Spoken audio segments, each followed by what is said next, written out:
All right, shalom, shalom. First and foremost, I'm gonna give all honor, praises, and glory to Yahweh, Bahashem, Yahweh Shah, Bahashem, Rechak, Wadash. Double honors to the apostles and elders of Great Millstone. Peace, love, salutations, blessings to the Lord's elect. It's like it's the brother Yeshaya, part of Valley, South Carolina, and this lesson right here is going to be based off of the fear of the Lord.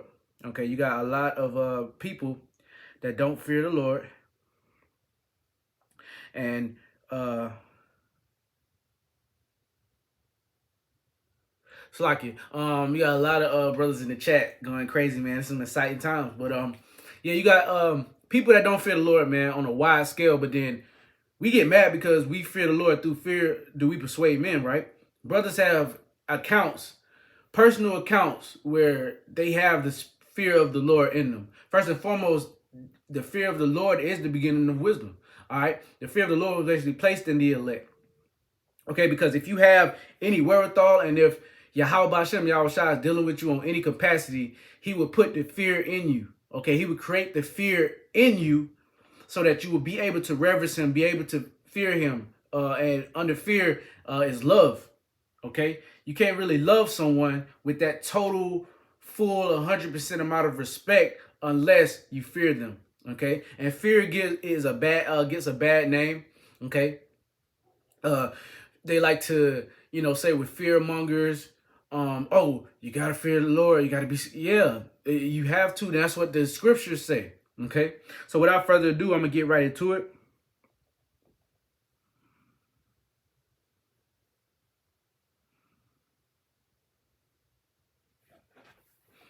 Salakia.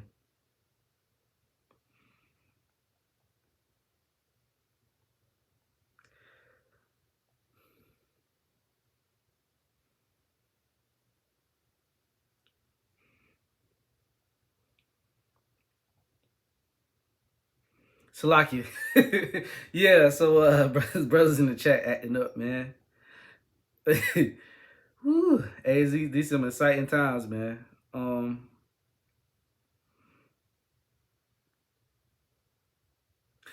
Okay, yeah, without further ado, before I get too distracted, man, let me put that on don't disturb so I can lock in. Salakia, bear with me, because brothers be lighting the chat up.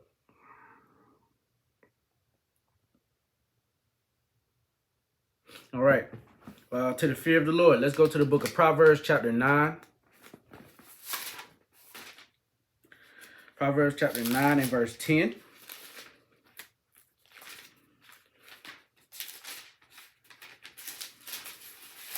And I'm going to read to 12. All right, this is the book of Proverbs, chapter 9 and verse 10. Give instruction to a wise man, and he will yet be wiser. Teach a just man, and he will increase in learning. The fear of the Lord is the beginning of wisdom, and knowledge of the holy is understanding. So, hey, wisdom, knowledge, and understanding all tie into each other. Okay, but there are certain pieces of it that they are different, but they agree. They agree one with another. All right, so wisdom is fear is the beginning of wisdom. Okay, once you fear the Lord and you understand the power of the Lord, okay, he has many titles. Okay, his one and only true name is Yahweh, and his son's name is Yahweh Shah. But he was one of his titles was Alashadra. All right, terrible demon-like power. What else? He is to be feared, man. This is the same power that flooded the whole earth and killed billions of people. All right, killed billions of people, but only left 8 souls, man. You can't. I mean, it's unfathomable. Okay, the Sodom and Gomorrah. We got so many instances, and then everything that's going on. The Lord has His hand in all of this, man. The Lord, He gives the issues of death. Okay, the Lord said He killeth and He maketh alive. All right, there's no God beside Him, so He is to be feared. Verse 11: For by me thy days shall be multiplied, and the years of thy life shall be increased. So there you go. All right, fear of the Lord. The fear of the Lord actually increases your life. Because Yeah, the fear of the Lord actually increases your life, man. Your life expectancy. Scriptures say, do do the follow the commandments, for they are life. You know, so the Lord didn't just give us commandments just for any reason, man. He gave us commandments to follow Him, to be bound by that covenant, to make Him, make us His people. Okay, because no one else. That's what separates us from every other nation on the planet. The covenant that was made with the children of Israel. Okay. Um, let's see.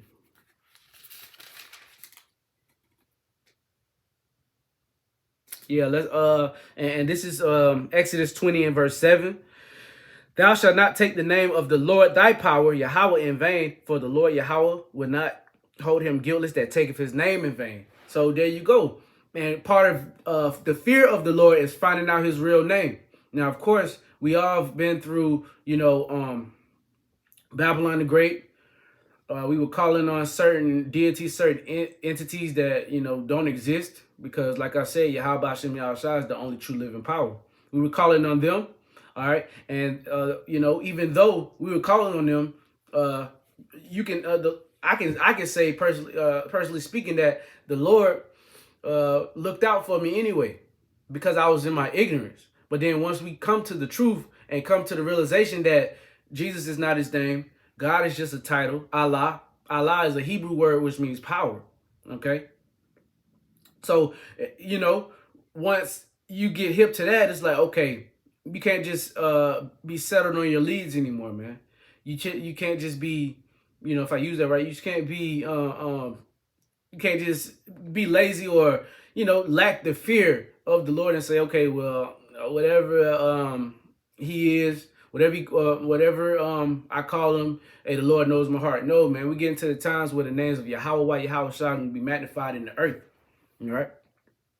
And part of fearing the Lord, okay, is not taking his name in vain and calling his attributing his power and his doctrine to another name, because the names of Yahweh, Yahweh Shah, they carry a doctrine, they carry energy, they carry spirit. Okay, and any other name carries another spirit that's not of Yahweh, Yahweh Shah. All right. So them guys, I ain't gonna mention their names, but them guys, they don't fear the Lord because they calling on a Grandma Macaroni and Grand Marnier and man, crazy. This is the book of Daniel, chapter 3 and verse 16. So like I'm gonna start at 14. Now this is going into the instance of Daniel and the three holy children. All right, Abednego, Meshach, Shadrach, and Abednego, but their Hebrew names was Mishael, Azariah, and I forgot the other one. Mishael, Azariah, and the other one leaves me. Okay, but they had Hebrew names, but they were changed to Babylonian names. Now this is when the golden calf was set up, okay, erected by Nebuchadnezzar, and the fear of the Lord took over these four men. Okay, well, namely these three right here. Okay, but Daniel's gonna get, he's gonna get his chance to, stand up for the names of the Lord and stand up for the Lord. Okay, but the three holy children, okay, they stood up in the face of certain death, because you know why? They feared the Lord. So we rather fear the Lord than fear men. Okay, the scriptures say, fear not him that can destroy the body, but fear him which can destroy the body and soul in hell. So we only have to fear Yahweh Hashem Yahweh Shah. Okay, and it makes things easier, because when we were in the world, who were we fearing? We were fearing our bosses, fearing other people, fearing the judge, the cops, fearing the demons, fearing Satan. Okay, because you thought Satan had his own mind, when he really doesn't. And when we come to the realization and come to the matter of fact that the spiritual demon Satan actually works on the left-hand side of Yahweh, Yahweh Shah. Okay, so there's nothing to fear. All right, but here's the account right here. Daniel 3 and 14, Nebuchadnezzar spake and said unto them, Is it true, O Shadrach, Meshach, and Abednego? Do not ye serve my gods, nor worship the golden image which I have set up? Verse 15, Now if ye be ready, that at that what time you hear the sound of the cornet, flute, harp, sackbut, psaltery, and dulcimer, and all kinds of music, ye shall fall down and worship the image which I have made thee. But if ye worship not, ye shall be cast the same hour into the midst of a burning fiery furnace. And who is that God that shall deliver you out of my hands? So Nebuchadnezzar was being proud, was blaspheming, was being condescending. He was being all that shit, man. And you know, if you know about the story, you know what happens after, the Lord delivered the three holy children. Okay, he turned Nebuchadnezzar into an animal-like creature. He was in the forest. He grew feathers. He was on the ground. Okay, and the Lord had him bugged out. Now that's the spirit of the Lord right there. And then after he brought him back, he gave praises to the Lord. So you don't want to be that person that has to learn the hard way from Yahweh Hashem Yahweh Shah. Of course, we go through things, we get chastened too, but it's not to the point where we are getting chastened because we, blasphemed or, did some crazy shit, because now the Lord's not playing. Okay, before you know, you turn around and you be in the spiritual world in front of Yahweh Shah looking crazy. Not even with your head down, getting your judgment, man. So, yeah, verse 16, Shadrach, Meshach, and Abednego answered and said to the king, O Nebuchadnezzar, we are not careful to answer thee in this matter. So they say, hey, man, we about to tell you straight up. Hey, we're not about to bow to that bullshit, man. We fear Yahweh Hashem Yahweh Shah. If it be so, our God, whom we serve, is able to deliver us from the burning fiery furnace, and he will deliver us out of thy hand, O king. But if not, be it known unto thee, O king, that we will not serve thy gods, nor worship the golden image which thou hast set up. Then was Nebuchadnezzar full of fury, and the form of his visage was changed against Shadrach, Meshach, and Abednego. Therefore he spake and commanded that they should heat the furnace seven times more than it was wont to be heated. So they were facing death, and you have to fear Yahweh Hashem Yahweh Shah to, like, just imagine if you were put in that situation. All right, would you bow, and then in your mind, you praying to the Lord like, Lord, I just need to get out of this situation, or does your fear encompass you that much of Yahweh Hashem Yahweh Shah? You're afraid to even do that. Try to act like you were going to bow to those guys, man. And right here, this is a prime example of the perfect fear of Yahweh Hashem Yahweh Shah. Rather take death, torture, and whatever. Okay? And Lord willing, we're going to need that, and we're going to need to call upon that spirit and have that spirit placed upon us in this times to come, because, Jacob's trouble is coming. Revelation 3 and 10 is coming. Okay? Temptation, the hour of temptation. All right? It's going to be perils everywhere. It's going to be perils everywhere. All right? Wherever you turn, as if a man put his hand on the wall and a serpent bit him, or he got away from a lion and a bear met him.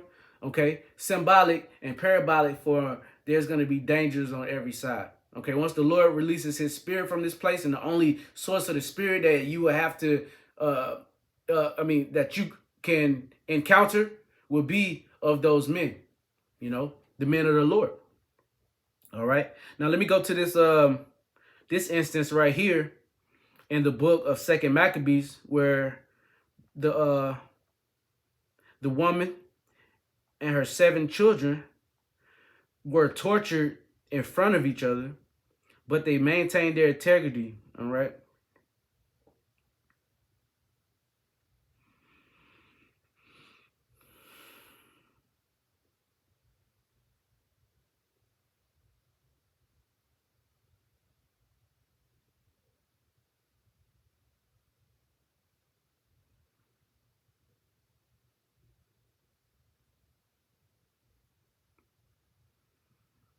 Okay, I'm going to skip right down to it.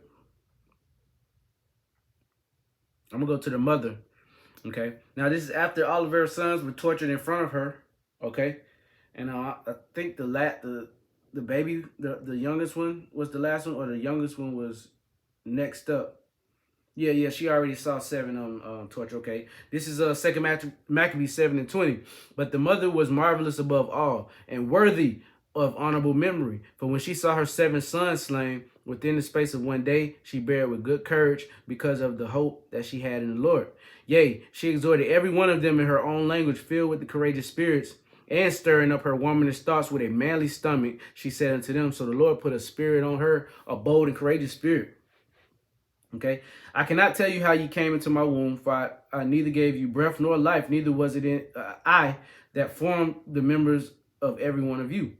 But doubtless the creator of the world, whom formed the generation of man and found out the beginning of all things, will also of his own mercy give you breath and life again, as you now regard not your own selves for his law's sake. So that's fear of the Lord. That's perfect fear of the Lord. Even after seeing your 7 sons mutilated in front of you, tortured, scalped, every part of their members chopped off, their arms, legs, so and so. Okay, probably eyelashes, eyelids ripped off. But she stood, bold as a woman, but bold because the Lord put that spirit on her. The scripture said it. She stood bold, and that fear of the Lord overshadowed the fear of what any man could do, what that man could do to her. But we should take that into account for ourselves, because we're coming into a very scary time, and we ourselves might very well be put in certain situations to where it's life or death, and the fear of the Lord is gonna keep keep your integrity about you. All right. So yeah, let's see.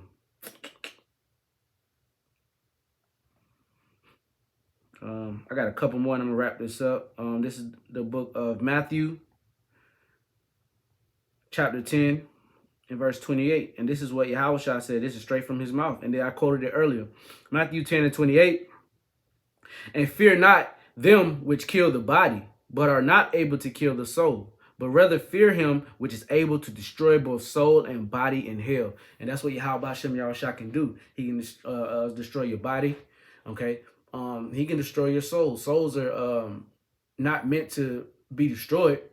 Okay, but he can destroy your soul. That thermonuclear missile fire, that's gonna be a soul burning experience. Okay, because it's too easy to burn your flesh. We've been burnt before. We've had 3rd-degree burns and shit like that. But the Lord is really gonna burn your soul. It's gonna be fire on fire, but this fire is gonna have his fire inside of it. The scriptures say that the Lord is a consuming fire. So once he put his spirit inside those thermonuclear missiles, hey, it's a wrap. You're gonna feel every part of it, and through fear do we persuade men, because we really believe this, man. Okay, and we're fearful to be in that situation that we're talking about. So that's why brothers do what they do. So yeah, hey, you can't fear, and it has future connotations, because hey, we're going into the hour of temptation. We're going to where our wits are going to be tried. Might have to see our family go. Might have to face torture. Might have to face death. Hey, but hey, the Lord said he would give you a crown of life. Okay, and I'll probably end it with that one. So yeah, let me go to the book of James, chapter 2, and verse 19.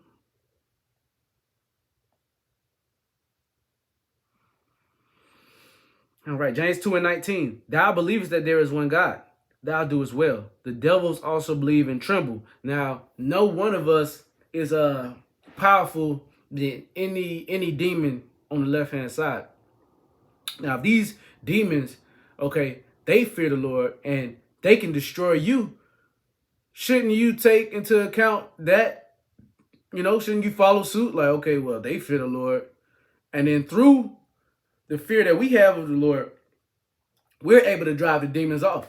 Okay, because demons are all around us, man. Brothers cleanse their houses. Okay, I know I have to cleanse my house every couple, whenever I feel it. All right. You should have certain people in and out of your house, relatives and stuff. and they just carry demons on them, and they be wanting to, sometimes they want to abide in a man of the Lord's house, okay, and torture your family.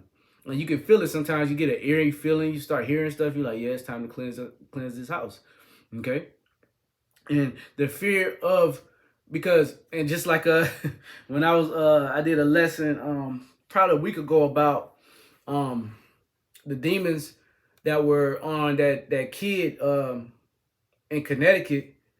They did a Netflix documentary where the demons, they were mocking the names of Jesus, but they won't dare mock Yahweh Yahweh Shah, because they'll get their ass handed to them. Okay, what did them spirits say when them devils, them demons, when Yahweh Shah encountered them to him? Okay, after he, because a demon needs an abode, needs a house, and once the Lord got that legion off of him, off of Legion, okay, those many demons, them angels on the left hand side, they had to find a place to go, and the first thing they said, has thou come before the time to torture us? Roughly paraphrasing. It wasn't that time yet, all right? But, and the Lord suffered them to enter into pigs, and the pigs, they had enough, wherewithal, they had enough sense to know that something was on them, and they ran off the cliff into the ocean, to the water, and drowned themselves, okay? So that's the fear of the Lord, man. These demons fear the Lord, okay? How much more your little dusty ass, man? And the Lord, you don't fear the Lord, okay? The Lord will put a demon on you that will overtake you. Because, like I said, these demons are powerful than us, man. We're in human form, okay? Unless we call on the names of Yahweh, Yahweh Shai, and we have the Rakakwadash, that's when they can't mess with us. That's when they're at bay, all right? But for the most part, okay? This is the book of Psalms, chapter 34:7. The angel of the Lord encamp around about them that fear him and delivereth him.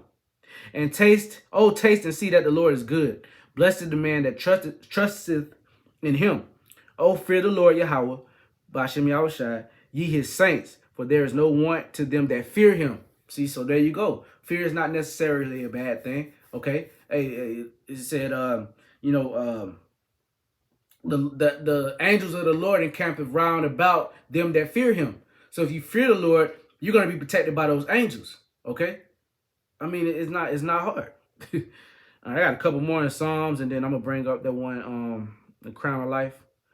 Psalms 25:14. The secret of the Lord is with them that fear him, and he will show them his covenant. So the elect fear the Lord, and that's when they can be opened up to the certain secrets of the Lord. Okay, these people, the majority of the people don't fear the Lord, because if you fear the Lord, you wouldn't be smoking cigarettes. You wouldn't be eating pork, shrimp, crab, lobster, and every abominable thing. I'm from the South. So they eat raccoon out here. I never tasted raccoon. It wasn't on my spirit. I never tasted turtle.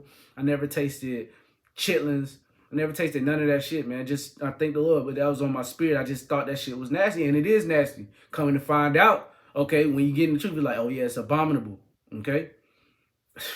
The Thawada Yahweh Bashem Yahushua.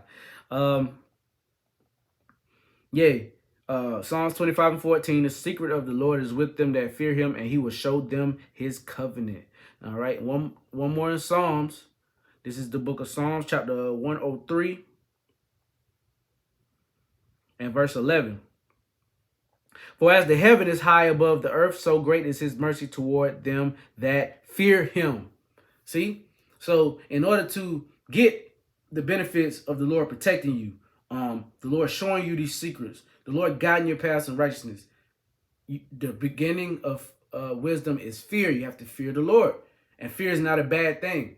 Fear allows you to ultimately serve him 100% purely.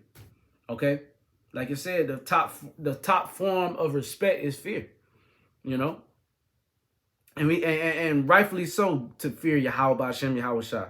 You got to be really retarded out here to not fear the Lord, man. All right. So I'm gonna leave with an exhortation, okay? Because through our fear of Yahweh Bashem Yahweh Shah, we will not take what they're trying to put in us, man. Okay. We won't do it. Okay, no matter what. You're not even gonna eat um eat anything abominable in that day. Okay?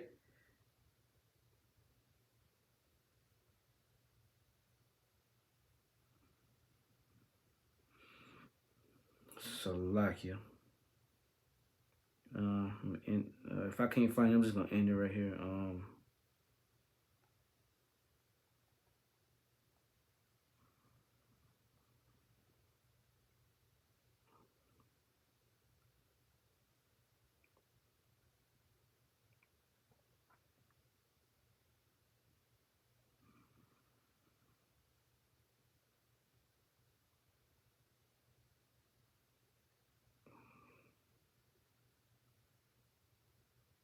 Yeah. Basically, he that overcome the Lord. This is James 1:12. Blessed is the man that endureth temptation. For and we're coming into the hour of temptation. And what's gonna get us through that? The fear of the Lord, right? For when he is tried, which we're all gonna be tried, all right, he shall receive the crown of life, which the Lord hath promised to them that love him. And love and fear can be interchangeable. Right there. So yeah, that's it. Lord willing, it was edifying. I'm gonna give our honor, praises, and glory to Yahweh, B'Hashem, Yahweh Shai, B'Hashem, Rechai Wadash. Double honors to the apostles. There was a great millstone who rule well. Peace, love, salutations, and blessings to the Lord's elect. And until next time, Shalom.